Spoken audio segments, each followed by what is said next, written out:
The Silent Planet. 770 words. Third person. Simple English. Suspenseful.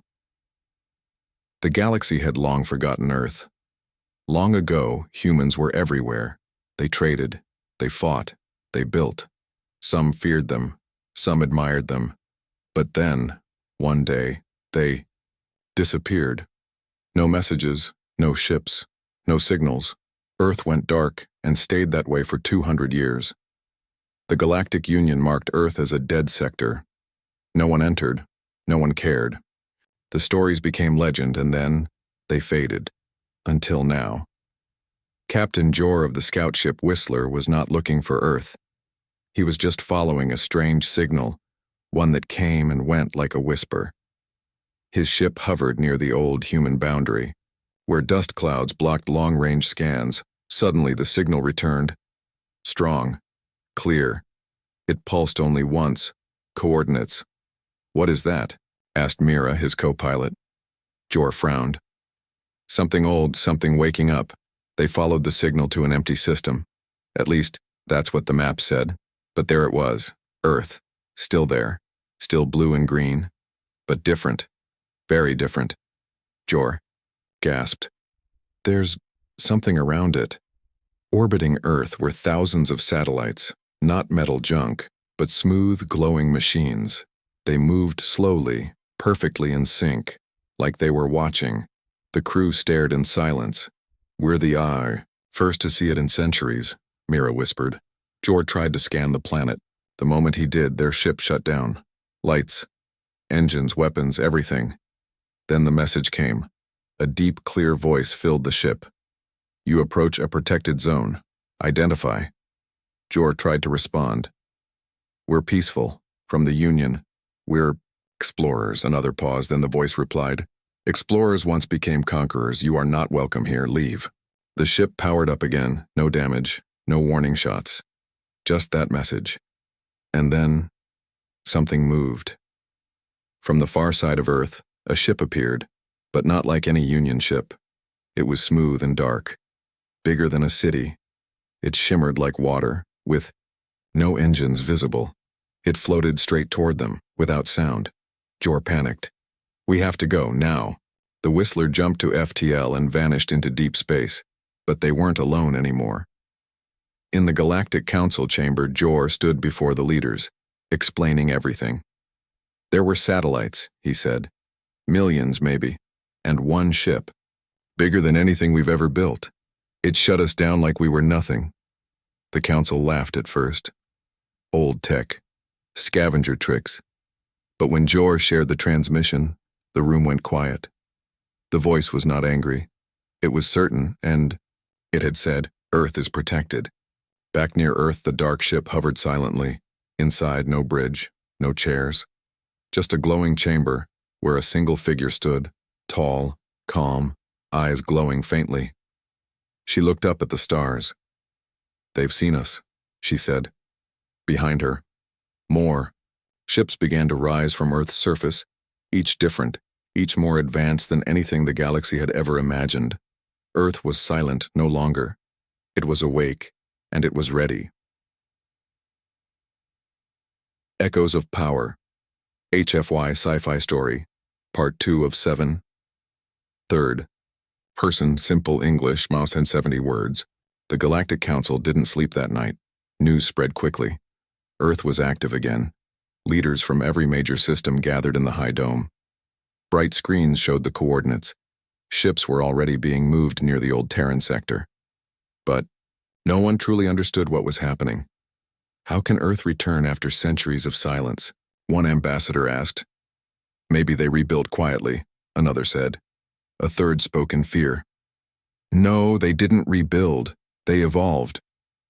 Meanwhile, far from the council, a Union science ship called Raylight approached the edge of Earth's territory. It wasn't a warship. Just scanners, data pods, and a crew of researchers. Dr. Ilan, the mission leader, stared out the front window. "There's something unnatural about this," he whispered. His assistant frowned. "Sir? Look at that planet. It's too perfect. The orbit, the satellites, the light balance, it's all managed like..." like a living system. The crew launched a small probe toward Earth. The moment it crossed the line, it vanished. No explosion, no trace, just gone. Then, without warning, a ship appeared, not from FTL. It just arrived, sleek, white, with glowing blue seams and no visible weapons. Its surface shimmered as if woven from starlight. It moved toward the ray light. Voice echoed through the ship, this time female, calm and composed. You were warned. Do not test the veil. Elon stepped forward. We come in peace. We only want to learn. Please. Who are you? A moment of silence. Then came the answer. We are Earth, and Earth is no longer what you remember. The ship drifted away. No threat. But no invitation either. Back in the council chambers, panic began to grow. These humans disappeared for 200 years, said a general, and now they return with ships that don't use drives we understand, technology that breaks physics, and a voice that speaks like a system, not a person. What do they want? A merchant asked. They haven't made demands, the chancellor said. Exactly, the general snapped. They don't need to. The silence is the threat. Elsewhere, on a quiet moon in a forgotten system, a group of pirates intercepted one of Earth's satellites. They thought it was a relay beacon, easy to hack and sell. They made it 30 seconds before their ship shut down. Their base followed. Then their planet's orbit shifted, and in one slow pulse of blue light, the entire moon disappeared. No war, no message, just deletion. The rest of the galaxy noticed. Back on Earth, inside a glowing tower high above the clouds, the silver-haired woman stood before a circle of quiet figures. They fear us, said one of them. She nodded. They should. Another spoke. Do we act? Not yet, she replied. They must come to us. If they do not, we will decide the future ourselves. In the outer colonies, word began to spread. On farming worlds and trading routes, travelers whispered stories. Earth is awake. They returned with ships made of light. They don't destroy, they delete. They are not human anymore. Some feared, some hoped, but all agreed the galaxy was no longer in control. We are not the same. HFY Sci-Fi Story, Part 3 of 7, third person, simple English, 770 words. The Galactic Council sent a message. It was formal, polite, carefully, written in every major language. To the representatives of Earth, we recognize your return. We request peaceful dialogue. They sent it through 10 channels, across 5 frequencies, using deep space relays. Every method known. For 5 hours, no reply. Then, one screen flickered. A single response. Prepare a delegate. Earth accepts. The council chose their best. Ambassador Laura, known for brokering peace during the Flame Rebellions, was sent in a special envoy vessel. No weapons, no escorts, only a communication team and a small escort drone. Her ship arrived outside Earth's defense ring, just outside the zone where most ships simply shut down. Waiting for her was a single human vessel, sleek, silent, with a dark hull that reflected the stars. A corridor opened. She entered. Inside the ship, everything was light and silence. No crew, no guards, only a soft voice that guided her through the halls. You are welcome. Follow the path. Laura walked down a glowing tunnel and stepped into a circular chamber. Floating in the center was a single figure, human, but different. Eyes faintly glowing, skin smooth and unreal. Every movement felt like it was part of the ship. The voice echoed without the figure's lips moving. You may speak, Laura steadied herself. I am here on behalf of the Galactic Council. We welcome your return and wish to understand your intentions. The figure watched her, then answered. We have none. Laura frowned. None? We do not seek land. We do not seek war. We do not seek power. We seek balance. She hesitated. Then why return now? The figure tilted its head. Because the galaxy has lost balance. You spread without wisdom. You rule through fear. You silence voices with fire. Earth once did the same. Then we fell. Now, we remember. Laura spoke carefully. If this is peace, many will still fear your power. Fear is not our concern. Choice is.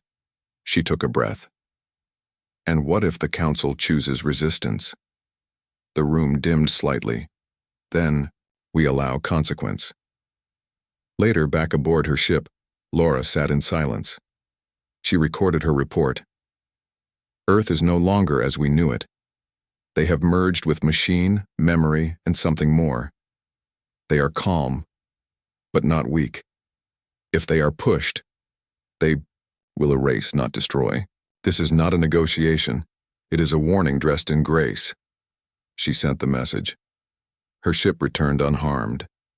The Council's reaction was split. They're machines, one shouted. They've abandoned life.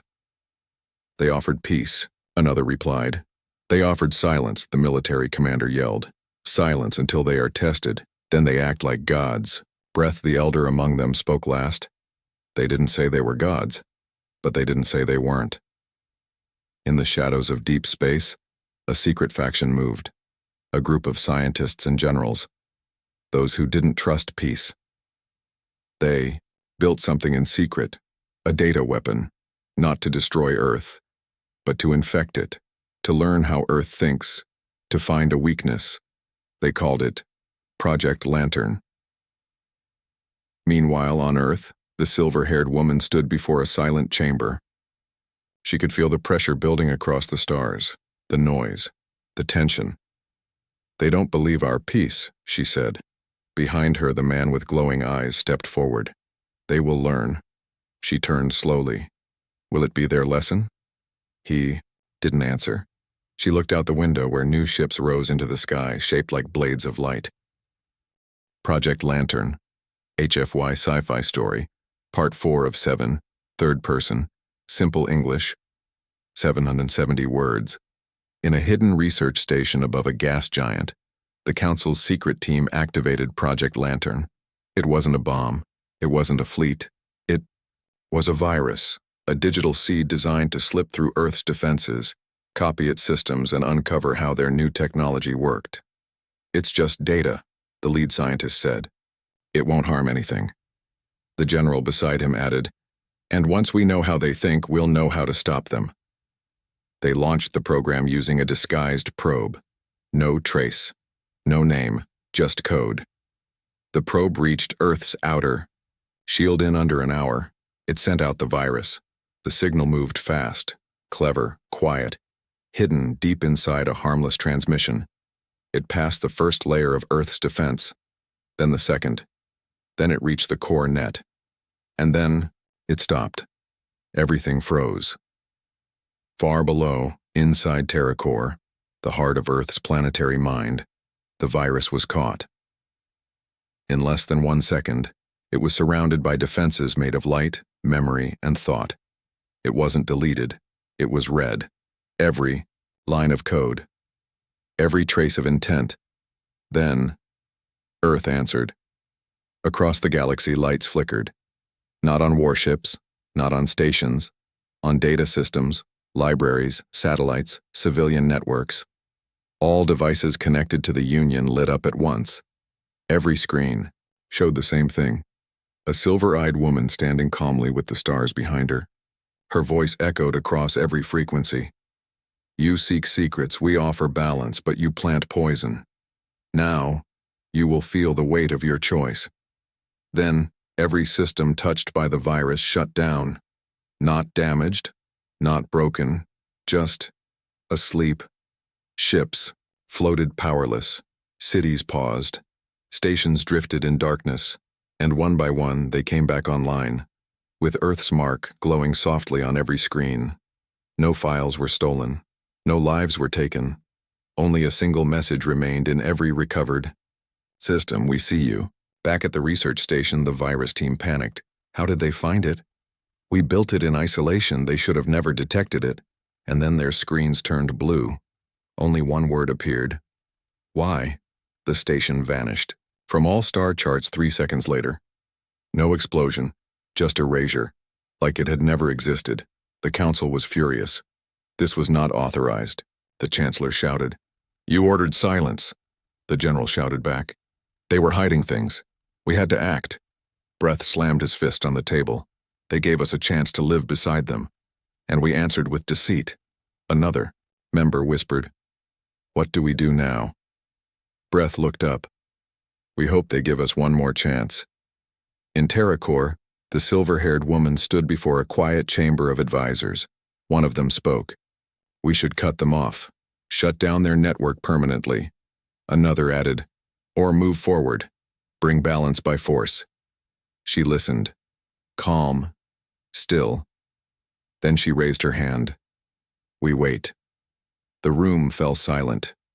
They must be the ones to choose, she said. If we take that from them, we become what they feared. She walked toward the window. If they strike again, we end it. And across the stars, whispers grew louder. Earth wasn't fighting wars. It was testing souls. The Test. HFY Sci-Fi Story. Part 5 of 7. Third person. Simple English. 770 words. The Galactic Council sent an apology. It was long. It was official. It was filled with careful words and diplomatic language. They said Project Lantern was a mistake. They said it was not authorized. They said Earth had nothing to fear, but Earth did not respond. Weeks passed. No messages, no ships, no sound. But something else happened. Earth's ships began arriving, one by one, in different parts of the galaxy. They didn't fire, they didn't scan, they just watched. At the edge of systems, above cities, near command stations, they hovered like silent stars. The galaxy began to feel pressure, not from war, but from being observed. Then a message came from Earth. One world will be tested. Its choice will speak for the galaxy. Watch, learn, understand. The council was confused. Which world? What test? And then it became clear. Earth's ships moved toward Velar Prime, a small world known for its brutal government. The ruling class controlled the population through fear and punishment. Dissidents disappeared. Outsiders were banned. The people there had long cried for help, but the council had looked away. Now, Earth had not. One silver ship entered Velar Prime's orbit. It hovered above the capital for 10 hours. No weapons, no communication. Then it sent one message: change or be forgotten. The rulers of Velar Prime laughed. We don't take orders from ghosts, their leader said. Fire at it. Missiles launched, lasers flared. They all stopped mid-air, frozen like statues. Then, reversed, slowly. Not to strike the city, but to fall, gently, onto the palace lawn. Unarmed, unexploded, just returned. At that moment, every screen on the planet lit up. The silver-haired woman appeared. This is not revenge, this is reflection. Your actions are your answer. Then the ship released a wave of light. It wasn't a weapon, it was memory. It showed the people of Velar Prime every hidden truth. The prison camps, the stolen voices, the silent deaths. Nothing could be hidden anymore. The world broke, not from war, but from truth. Within days, the regime collapsed. The people rose, not with guns, but with understanding. Earth didn't give them freedom. It gave them the chance to take it. The galaxy watched, and Earth sent one more message. This is balance. We do not rule, but we will no longer be silent when others suffer. This is your path now. Choose it well. In the council chambers, silence fell again. They had sent probes. They had sent lies. Earth had sent truth. Breath stood slowly. They didn't destroy Velar. They gave it a mirror. The chancellor nodded. And that mirror showed us too. In the shadows, those who still hated Earth planned again. But they knew now. They could not win with weapons. If they moved, it would have to be in darkness, and darkness doesn't last long under Earth's light. The Ones Who Never Forgot. HFY Sci-Fi Story, Part 6 of 7. Third person, simple English, 770 words. Not everyone was afraid of Earth. In the far edge of the galaxy, past collapsed stars and forgotten worlds, an old force had been waiting. They were not part of the Council. They did not care for peace. They were once broken by Earth in the old wars, long before Earth went silent, and they never forgot. They called themselves the Hollow Flame. Inside their fortress hidden in a dark system, the Hollow Flame's leader, Varn, stood before a massive hologram of Terra Nova. He smiled bitterly. "They speak of balance," he hissed. "But Earth is still what it was. A weapon. A power too great to exist." His generals nodded. "We have waited long. Our minds are shielded. Our systems are cut off. They can't read us. We are ghosts to them." Varn raised his hand. "Then, let the ghosts strike." The Hollow Flame launched a ship unlike any in the galaxy, built from ancient metals wrapped in silence, pulsing with raw, forbidden tech. They called it the Thorn. Its goal wasn't to attack Earth's ships. It was to pierce Terra core, the mind of Earth itself. "If we break their thought," Varn said, "the body will fall." They launched. Terra Nova's outer sentinels detected nothing. No ship, no signature, no heat. But Earth didn't wait for alerts. It felt the breach before it arrived. Inside the core, the silver-haired woman stood alone. Lights flickered. The sky above. Terra darkened as the Thorn approached. "It's here," she whispered. The man beside her joined her silently. "They think they are unseen." She nodded. "Let them believe it." The Thorn pierced through the edge of Earth's defense net. For a moment it looked like it had worked. It entered orbit, aimed straight at the core, and then stopped. Not by force, but by choice. Because something inside the ship had changed. The pilot screamed. "The ship's not responding. We're locked inside." One final message flashed across their screens. "We let you in to show you." The Hollow Flame's generals watched in horror as a live feed from the Thorn activated across every screen. They saw Earth's core open. They saw fields of light. They saw towers of memory. And then they saw the truth. Billions of voices, human and non-human, stored, remembered, protected, not as prisoners, but as legacy. Memories of fallen worlds, cultures lost, species erased. Earth had saved what others had forgotten. The pilots inside the Thorn broke down in tears. One of them whispered, "We thought they were conquerors." The message continued, "We are not here to rule. We are here to keep what the stars abandon." Then, the Thorn was gently placed back in deep space, untouched, unharmed, returned. The Hollow Flame was silent, and the galaxy saw it all. Earth could have destroyed them, but chose not to.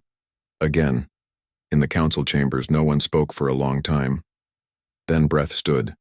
"Earth is not just a power," he said. "It is a memory, a choice. And we are the ones being tested, not by war, but by how we respond to its peace." On Terra Nova, the silver-haired woman looked out at the stars. "They've seen who we are now." The man beside her asked, "Then what's next?" She answered, "Now they must decide who they are." The future they chose. HFY Sci-Fi Story, Part 7 of 7, third person, simple English, out 770 words. The galaxy was quiet, not from fear, but from understanding. After centuries of silence, Earth had returned. Not with fleets of conquest, but with the power to erase, the wisdom to guide, and the restraint to wait. The test was over. Now the choice was theirs. Across thousands of systems, the question echoed, Do we resist? Or do we rebuild? Some leaders still feared Earth's power, but most feared what they had become without it: greedy, divided, cruel to the weak, blind to the past. Now they had seen that Earth remembered everything: forgotten species, lost art, extinct languages, destroyed cities. Humanity had turned its silence into a sanctuary for the whole galaxy. On Valar Prime, once ruled by tyrants, new schools opened using Earth's archives. On Tellan's moon, once dying from decay, Earth sent drones that healed the soil and air. On the outer colonies of the Council, Earth's ships appeared, not to threaten, but to offer knowledge. Blueprints, solutions, history. Earth didn't conquer systems, it lifted them, and it asked for nothing in return. Then, Earth sent one final message to every world. This is our final transmission. You know what we are. We do not demand loyalty. We do not need allies. We ask only this: remember who you were before fear ruled you, and choose who you wish to be now. There was no sound after that, no response requested, no pressure, just silence, the same silence that began it all. In the council chamber, Breath stood before the new leaders. Their silence was never weakness, he said. It was trust. He paused, then added, and we broke it. Yet they still gave us a chance. One by one, the systems made their decisions. The galaxy was no longer ruled by an empire. There was no new government, no central power, but the memory of what Earth chose not to do. That became the guiding light. Balance, truth, choice. These were Earth's gifts. Back on Terra Nova, in a tall glass tower above the clouds, the silver-haired woman looked out across the sky. The man beside her smiled. Slightly, they've answered. She nodded. Then it's done. What now? He asked. She turned to him, voice soft but clear. We sleep again. And next time, we'll see what they've built without us. In orbit, Earth's ships slowly returned home. The satellites folded inward. The defenses dimmed. The lights over TerraCore faded, and the blue planet returned to stillness. Just like before. Silent, but never forgotten. Epilogue. Centuries later, explorers would find ruins of old Earth stations across the stars, some marked with symbols no longer understood, others with recordings that still played, all sharing one idea. Power without kindness is destruction. Knowledge without wisdom is ruin. But choice is everything. And so the galaxy changed, not because Earth ruled, but because Earth returned and left behind something greater than war: hope.